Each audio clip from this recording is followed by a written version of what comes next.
tengan sabor a derrota, pero sí son victorias demasiado apretadas que deben de llevarnos a una gran reflexión. Y creo que Alina Duarte, nuestra corresponsal, ha provocado este debate, esta reflexión en estos días en los que ha estado reportando desde Brasil, mi querida Yasmín. Y menciono a Alina porque también es colaboradora del Instituto Nacional de Formación Política de Morena. Habla de este gran movimiento ultraconservador que mantiene altos números en Brasil. Y entre esos están los, con mucho respeto lo voy a decir, los que se hincan a rezar en pleno proceso electoral y los que hacen saludos nazis, los que están muy tirados a la derecha. Y eso no puede subestimarse, ni para Brasil, ni para Latinoamérica, mi querida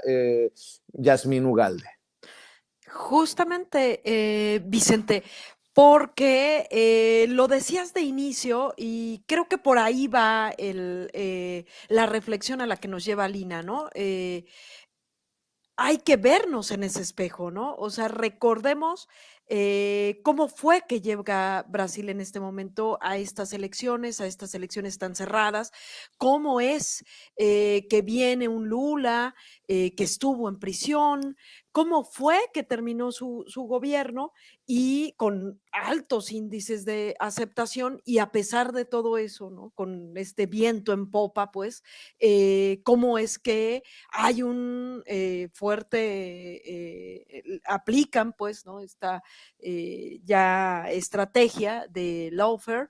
y que debemos de vernos ahí, ¿no? A mí me parece que es interesante porque justamente la ultraderecha ha ido ganando más allá de las narrativas en los medios de comunicación, sino realmente ha permeado en la ideología de muchas y muchos latinoamericanos y debemos de, sobre todo, digo, si bien porque somos hermanos, hermanas, pero también debemos de vernos ahí como mexicanos dentro de esta gran oleada progresista, ¿no? Así es, y creo que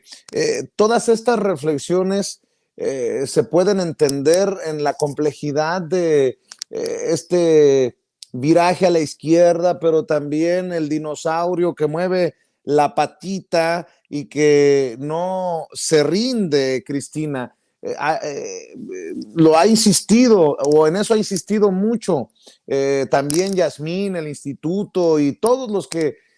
creo que están viendo hacia el futuro, no solamente una victoria en las urnas y ya. O ¿cómo lo entiendes tú, Cristina?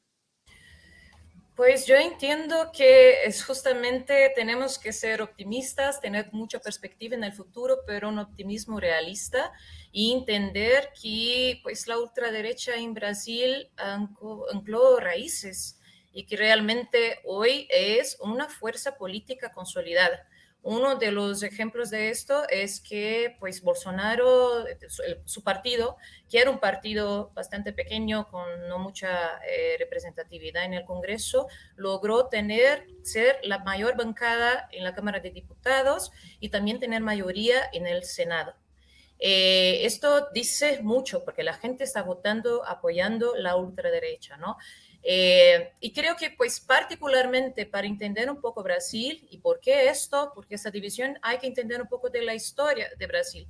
Como muchos siempre, cuando sale como candidato para las elecciones de 2018 Bolsonaro, yo hablaba a varios compañeros latinoamericanos y decía, pues sí tiene potencial para ganar. Y la gente me miraba y decía, no, ¿cómo? ¿No? El Brasil de Lula nunca va a elegir a una figura como Bolsonaro. Y lo que yo decía es que el Brasil de Lula no es la representación completa de lo que es Brasil. Brasil es un país históricamente muy conservador, que tiene una parcela de la población muy racista, homofóbica. Estamos entre los índices más altos de crímenes por homofobia, por ejemplo, y históricamente con élites que realmente siempre se articularon en contra de cualquier beneficio para las clases trabajadoras, para los sectores más populares. Entonces creo que es un poco, estos números nos chocan mucho porque es esto, ¿no? Pensar que Lula salió con tanta aprobación, con 83% de aprobación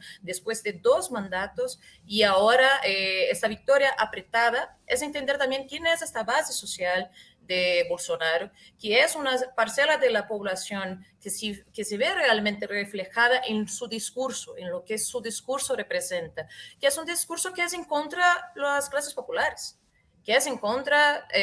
lo que, pues, la igualdad de género, que es en contra la igualdad racial, que es en contra justamente un Estado que históricamente ha actuado exclusivamente a favor de los sectores más enriquecidos de la población y desde la entrada del PT en el Poder Ejecutivo pasó justamente a incluir en el contrato social los sectores más empobrecidos. No es por nada que pues, Bolsonaro termina su mandato dejando 33 millones de personas sin tener lo que comer, que es el retroceso completo de lo que logró los gobiernos de Lula y Dilma con el Bolsa Familia. Entonces creo que es un poco por ahí. Además de esto, entender también, y creo que ahí es donde realmente México tiene que poner sus ojos y vernos como espejo, porque hubo toda una campaña de criminalización de la izquierda en Brasil, desde que asume el primer gobierno Lula, que fue combinando y construyendo justamente lo que es el antipetismo, que es poner al partido como el más corrupto de la historia del país, y que hace que con los mismos sectores que no son realmente fanáticos por Bolsonaro o no lo tienen ahí, como no lo defienden de todo, pero aún creen que el PT no puede regresar porque fue el partido que más robo de recursos públicos ha hecho, lo que nunca se confirmó porque justamente el impeachment, golpe contra Dilma,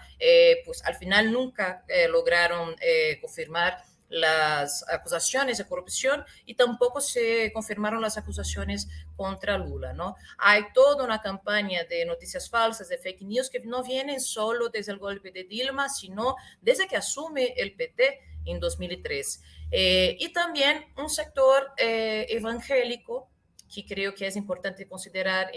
para entender lo que es el bolsonarismo y ese ascenso de la ultraderecha en Brasil, que es un sector que, pues claro, los evangélicos se dividen entre un sector progresista y un sector ultraconservador,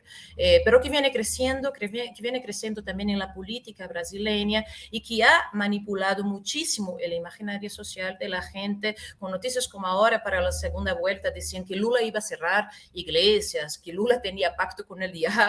cosas así, pero que realmente coacciona a la gente a ir a votar por otro lado. Y también habría que decir en ese proceso de coacción varios patrones también, el sector empresariado que sigue siendo base de apoyo de Bolsonaro, que presionó ahí sus empleados a votar a Bolsonaro, pastores de iglesias pentecostales que presionaron evangélicos a ir a votar a Bolsonaro. O sea, hay una serie de elementos que hay que entender, pero que al final yo creo que sí nos duele un tantito ver que el Brasil que apoya a Bolsonaro es casi 50% de la población votante, pero aún sí es una gran victoria, justamente porque fueron muchos años construyendo una narrativa falsa. Y que tampoco hay que decirlo,